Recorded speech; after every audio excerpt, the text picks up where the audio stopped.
Welcome to Up to the Minute. I'm Todd Duplantis, and boy, we're moving along with this week. It is Wednesday, April the 8th, if you can believe it. That's right. We've almost into a month of this quarantine at home, but we've got your HCC news and updates, and we're glad to have you with us this morning. We've got some special guests that are joining us. Chief Greg Cunningham, HCC Police Chief, is with us for his Wednesday segment. Chief, welcome again to the show. Morning. It's a pleasure to be here again. You guys look great. Good to have you with us. And of course, we can't, I have to introduce my co-host. I forgot about you, Brittany Pacheco, who's back home today in her nerd room reporting live. Let that slide, Todd, that you forgot about me, but you know, it's a Wednesday, it's hump day, we'll get over it, it's okay. Wednesday, does it even matter what day it is of the week? So it really doesn't. You know, we're midway through this week, but we're going to get through it. We're also happy to welcome our brand new Associate Vice Chancellor of Special Programs and Success, Dr. Chassity Holliman-Douglas. Welcome to HCC and welcome to the show. Thank you so much, Todd. I'm excited to be here. We were talking before we went on the air, and you've only been with us for a few months. About 3 months, a little over 3 months, yeah. But it does feel like it's about 3 months, or does it feel like 3 years? It feels like 3 years. But that's a good thing. I'm trial by error and being thrown into the fire. So. Well, we're very happy to have you, and you joined us at a very important time in the history of the college because we're going through something unprecedented right now. And we were talking to Dr. Grays and Dr. Perez last week, and I know they're going to be a guest, I believe, tomorrow on the show. And there were some questions that had been popping up from students regarding delays in grading and status requirements and things like that. Can you update us on that? Sure. So the HCC, we've adopted a new grading system. We're still keeping the same one with the letter grades, but now we're also offering students an opportunity for a pass or fail option. And this is something that a lot of many colleges and universities are implementing across the nation due to the impact of COVID-19. We know that our students are dealing with a lot right now. Some are out of work, they're out of income. Some turned into homeschool teachers overnight. And so they're dealing with a lot of different stressors. And so the pass or fail system helps them to not have to worry about what letter grade they're going to get if they choose this grading system. And they can just focus on learning and completing the course. Well, that certainly is an answer that a lot of our students were hoping to hear, because there's been a lot of talk in social media about this option. I imagine because of some of the comments and the requests that you had, you guys took those in consideration upon making this decision. Most definitely. It's a way to answer our students' needs. There were a lot of students who were concerned about having to juggle all of these different tasks and still trying to maintain a high GPA. And so we wanted to offer an opportunity for students who are interested, who can benefit from this this opportunity. You can have this to be able to receive a pass that you have met all of the minimum requirements for learning for that course.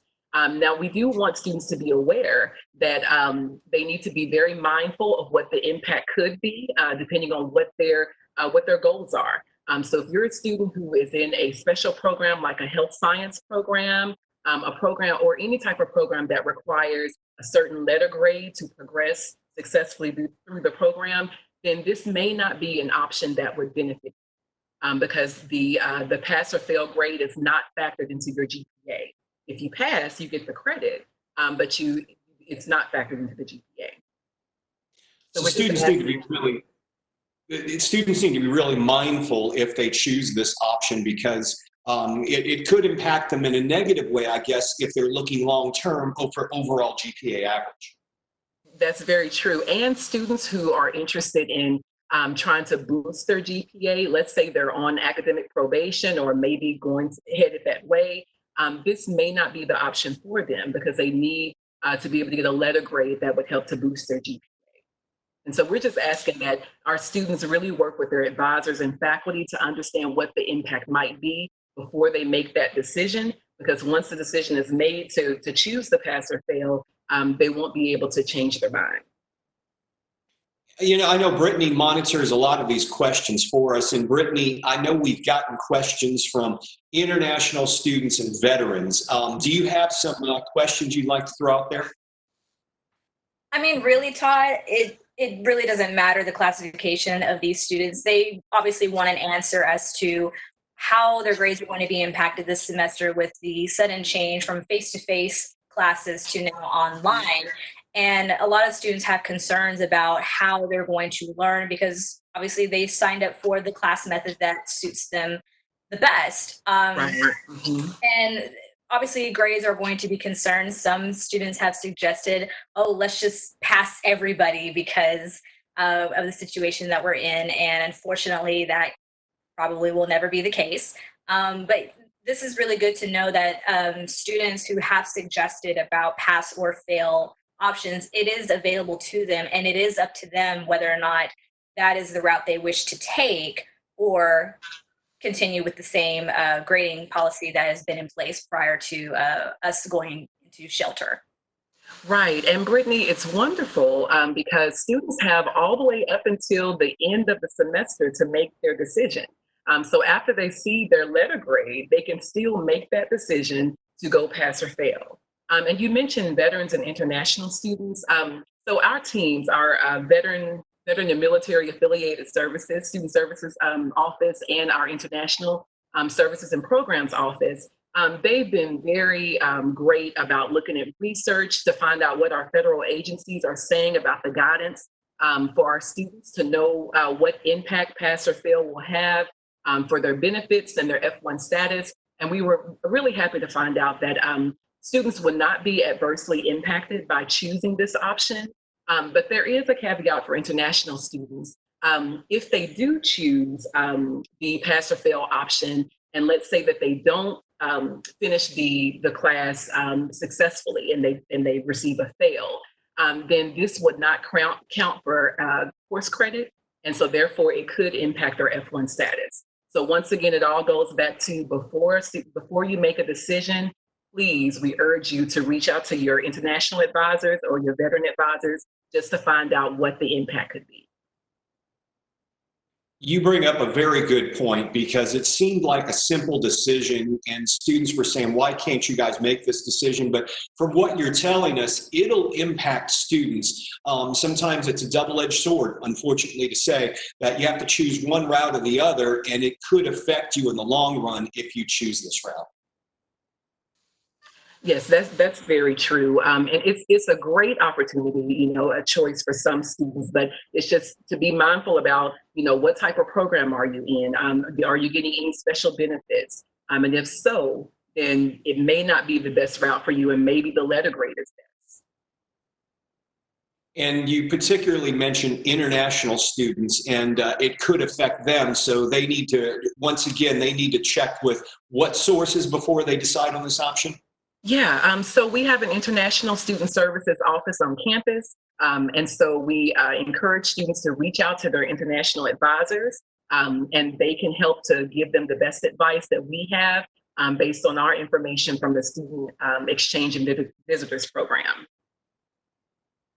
Students and faculty, staff, if you're watching this and you're looking for a place where you can get all this information, you can visit hccs.edu/health-notice. That'll take you to a website which has information for faculty, staff, and students on it as well. And I know you guys also have a new lobby at the bottom of the page for virtual assistants. And folks can scroll down to the bottom of hccs.edu and log into a brand new resource, which is a virtual lobby, correct? Yes, sir. It connects our students directly to our counselors, to our advisors, and many different staff from our student services team across all of our locations. So it's a really great tool, and we're trying to respond to students' requests within 24 to 48 hours across the college. So it's a great tool. It is a great tool. We've certainly been pushing that out to students so they'd get a chance to try it out, and hopefully you guys will get some questions from that. Some students doing this whole thing, especially ones that live alone, maybe feeling alone and isolated right now. I know a lot of us do. Are there any useful tips for students while self-quarantining so that you can be proactive and resourceful during this while you're working remote? Most definitely. So yeah, you're right. There are a lot of. I was actually watching HCC TV, and I saw an interview with one of our international students, and she was talking about how she lives alone and she feels disconnected. And that video really spoke to me, and it spoke to what other students are also experiencing. So for students who do live alone and who don't feel connected, we're still here, and we're here to help to support you. I would encourage in a world of technology, virtual technology, please connect to your families, connect to your friends, your HCC community. With my family, just a few days ago, I had about 10 different people on a call, and we were able to have a birthday party for one of my cousins. Those are things that can still go on. I mean, we can still be connected by doing that. Also, our counselors are here. So HCC counselors, they're accessible by phone, by email, but also WebEx videos. And so if you just want to see someone and want a listening ear, we're here to support you and help you. And then finally, I would just say that you don't have to go about this alone. Please keep in mind what your goals are. Stay focused on the positive. Your goals are to achieve your degree. So if you can stay focused on the positive and the end goal, then that will help you during this time when we're all isolated, but we're still connected. We're only a Zoom call away. Dr. Chassity Holliman-Douglas, our new here just for 3 months at HCC, our new Associate Vice Chancellor of Special Programs and Success. Welcome on board once again. Thanks for joining us on the show. Thank you so much. I had a ball. Thank you. Absolutely, and I believe we're joined right now with a special guest from our Board of Trustees, Dr. Cynthia Lenton-Gary, trustee for District 7. Welcome to the show. Thank you. Good morning. How's everyone? We're doing very well. We've got a couple of guests on now. We've got Brittany Pacheco, who's our co-host. She's anchoring from her home right now. And also our HCC Police Chief, Greg Cunningham, is on board with us as well. So you guys can say hello to the trustee who's just joined us. Hi, Brittany. Good morning, trustee. How are you? All right. How Chief Cunningham, how are you? Doing wonderful, ma'am. It's a pleasure to see you here today. Great. I hope you're doing well. Oh, we're doing fine, doing the best we can in these tough times. But it could Dr. be Lenton-Gary, worse, you know? Well, you know, these certainly are, they're tough times, they're challenging, but we're seeming to be learning a lot as we're going along about the possibilities of working remotely and really at how much we can do right now. Even though we're working out of our homes, we're able to deliver education to our students and work remotely. We're very grateful for that. But can you tell us the board's involvement so far in the college's response to our new world we're living in, and also the plans to the coronavirus situation? Well, the board supports the effort of the administration during the COVID-19 event. The Chancellor provides the trustees with updates on our operational plans, the progress we're making to shift the entity of the system's operations to remote, as well as updates on funding needed to ensure our response plans can be put in place to support students and the local community that relies on Houston Community College's services. And also, it's been a very collaborative effort, and we've been very transparent in the process, and we are behind our Chancellor and our administration 100%. Well, all of us here certainly, we appreciate every member of the board and your support as we guide through, go through these times.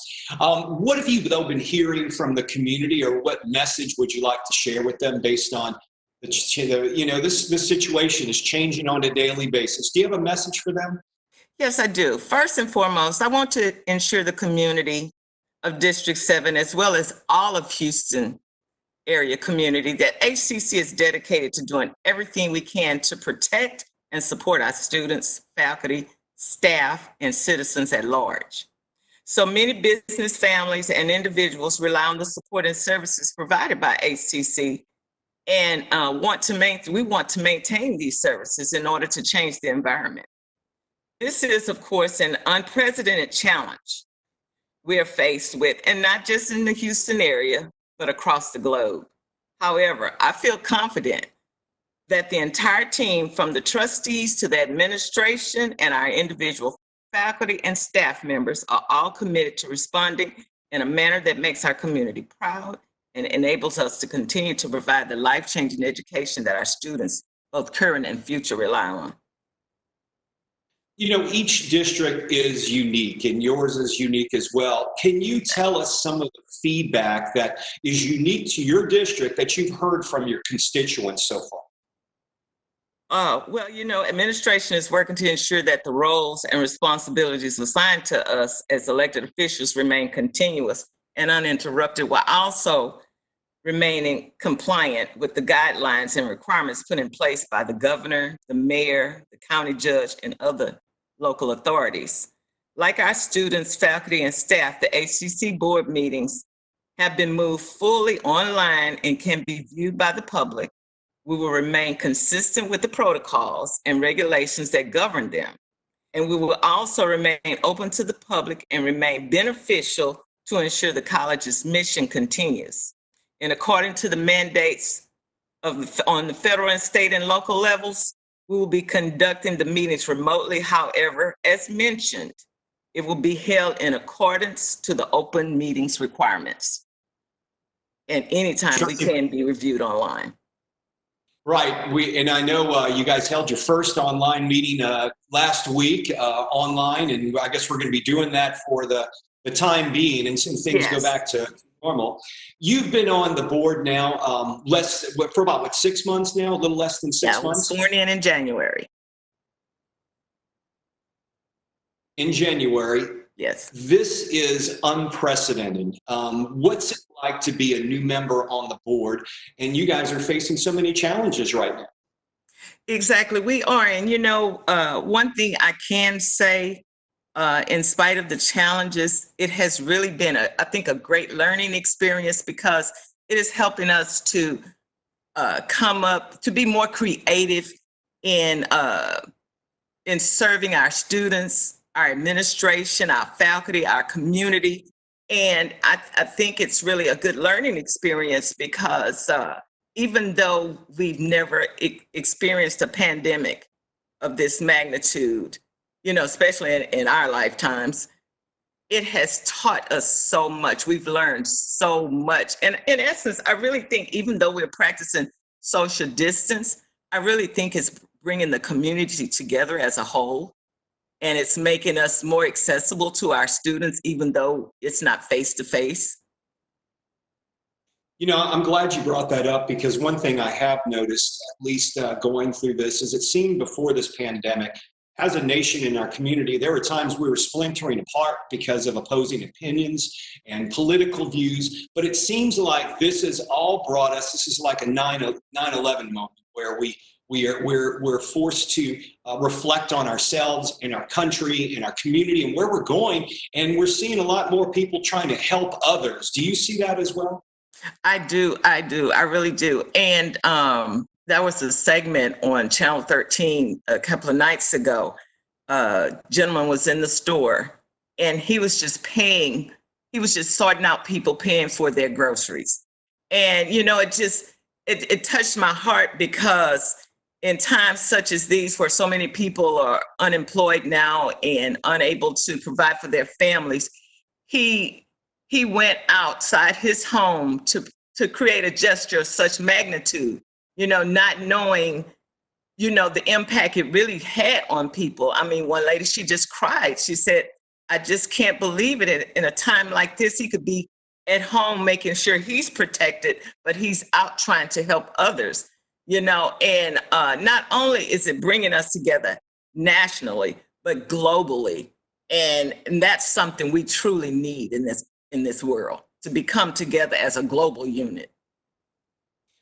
You know, right now, many Americans, there were 6.6 million jobless claims last month alone.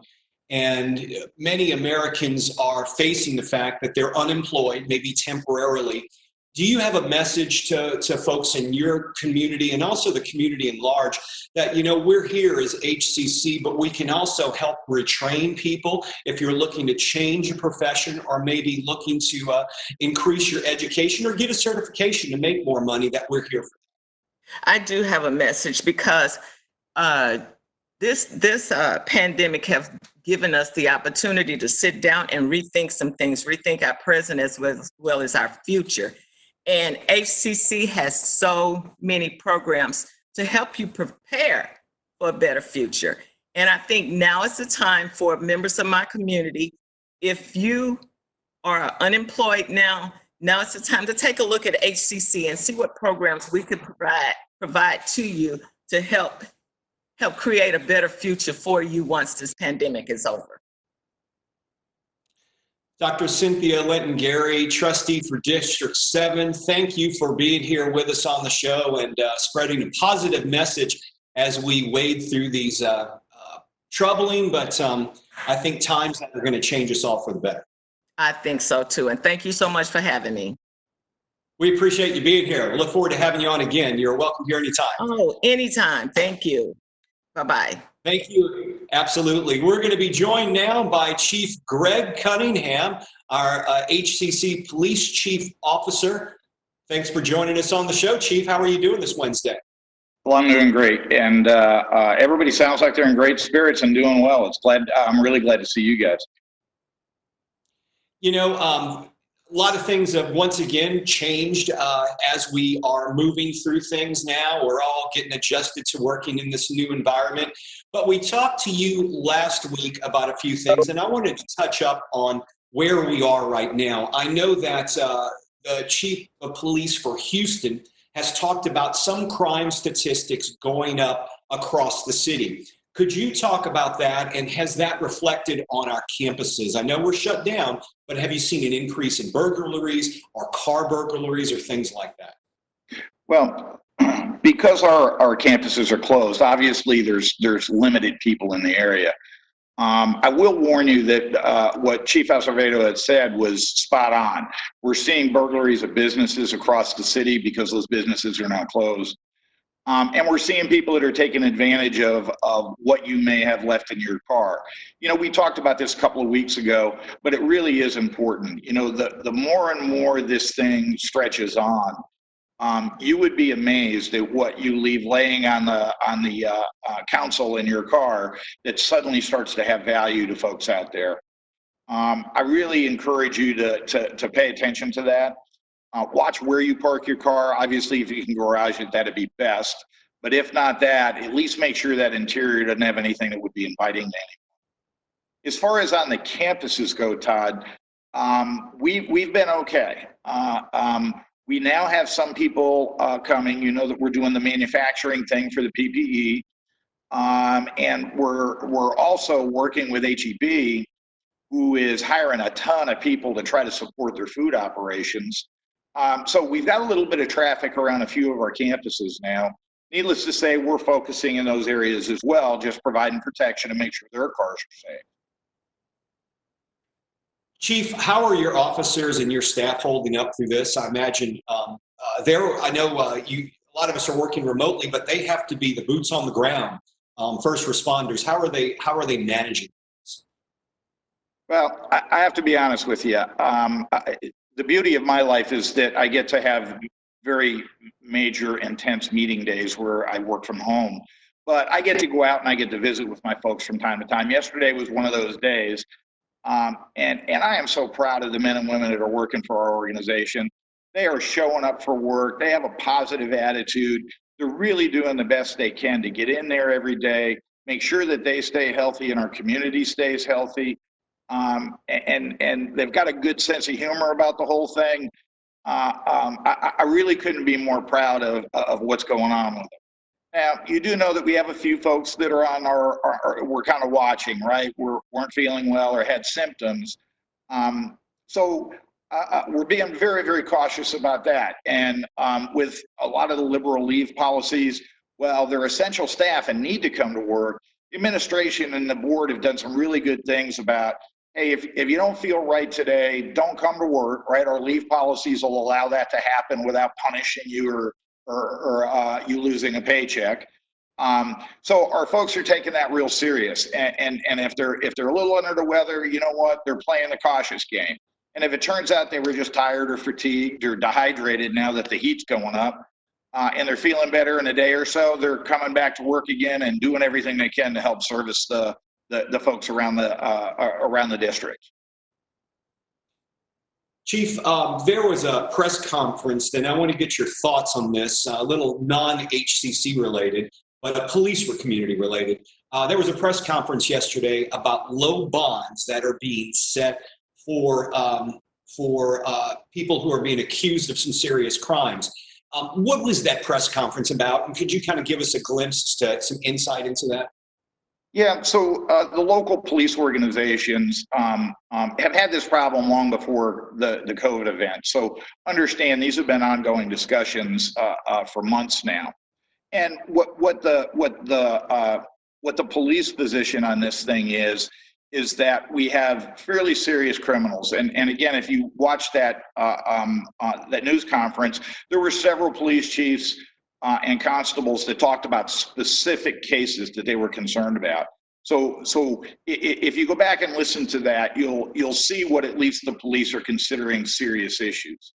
And when they found the people, they arrested the people, and arresting anybody is never a 100% safe event, right? So the officers are risking themselves, and then these criminals are being brought before judges, and the bonds are being set, at least in the opinion of the police chiefs, and quite candidly, the DA, are being set very, very low, which in essence is turning these criminals back out into the community very quickly.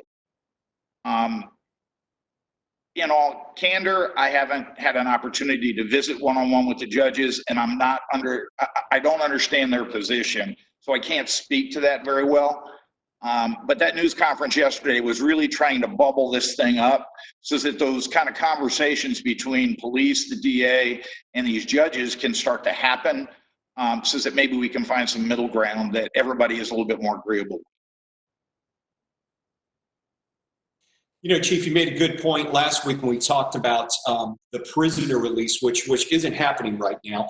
But, you made a real poignant point, I think. You said that this, you don't envy the decisions that our county judge and our mayor and a lot of the officials who are in charge of the city and county are having to make right now, because they're having to make some really serious, life-altering decisions. And Todd, you're spot on with that. Okay, so this is a separate and apart issue from the one we had just discussed. This is where they were looking at minor offenders and felt that releasing them from jail due to more of the COVID risk was a prudent thing to do. That was tried back and forth and got appealed up to higher level judges, and right now that's not happening. Again, decisions that we're all needing to make. We're making them on a day-to-day basis, armed as best we all can be with the information that's prudent right now and today. And they're tough calls. The county judge wanted to do that, and a higher level judge has now said, you can't. So I don't know that discussion is over. But the conversation is occurring anyway. I'm going to bring Brittany Pacheco into the next question, Chief, because we were talking about this earlier before we went on the air, but the CDC has come out with some guidelines now, or suggestions, I should say, about wearing personal masks that are handmade. And Brittany has a line on some homemade PPE. Maybe she could tell us about it. Todd, so a lot of people in the community who are just all about giving back or just trying to do something during this crisis, and not to my family's own horn, but beep. My mom, who's a seamstress, she's been retired for quite some time. She worked for HISD for over 30 years. She's been retired, as I said, for quite some time. She loves to sew, and she has a lot of leftover fabric. And she's been making homemade masks for everyone in my family. I would extend the invitation for everyone, that I work with. However, I know the chief wants one too. I know, and I totally understand that because they're really great. It's very professional, very high quality. The unfortunate thing right now is that because everyone is going out to making their own homemade masks, there's a shortage on elastic. So some people are getting. You never would have thought that. Who would have thought that? Exactly. So, my mom has, funny enough, she got creative. She found an old fitted bed sheet, and it was something she hasn't used in forever. And so she pulled the elastic off that and is able to make a few more masks using that material. But after that, she's really got nothing. So, like I said, I would say she makes some for y'all, but right now it's just not possible. Your mom's a genius. We need to get her working for HCCTV. I think our engineer, Chris Bourne, could use a hand. She could MacGyver a few things for him.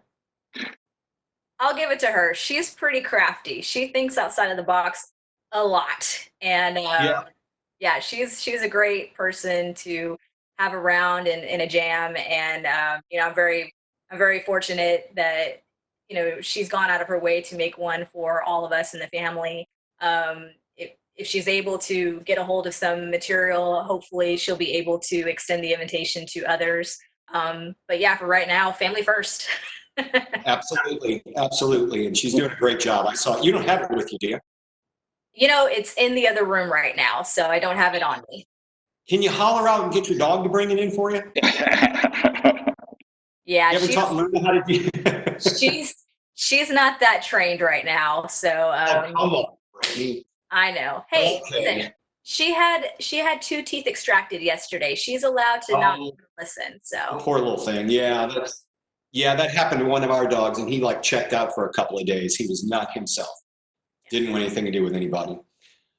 Chief, we appreciate you joining us on the show and being here. And if you would tell all your staff that I said hi. And there, one of your officers, he's a neighbor of mine.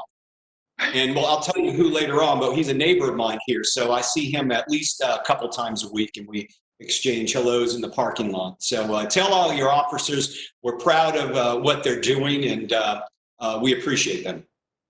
Well, thank you guys so much. Brittany, tell your mom she's brilliant. The bed sheet just didn't even cross my mind. But thank you guys so much. It's always good to see you on a Wednesday. Again, I'm gonna, if you'll let me beat my drum, there's a lot of people out there alone. There are a lot of people that need just that nod or that hello while you're out on your walk. Please, let's make sure that we're touching one another at least a little bit, even if it's a stranger, because it makes a huge difference for some of them.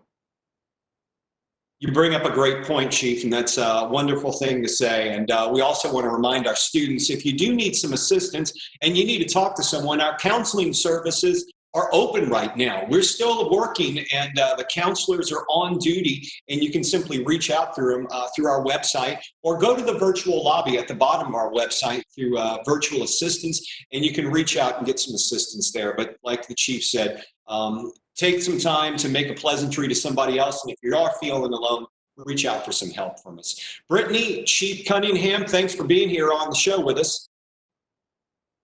You guys have a great rest of the week. All right, you too. And thank you for joining us on Up to the Minute. I'm Todd Duplantis. We'll be back at 1 o'clock today with more special guests. Stay tuned. We'll see you again.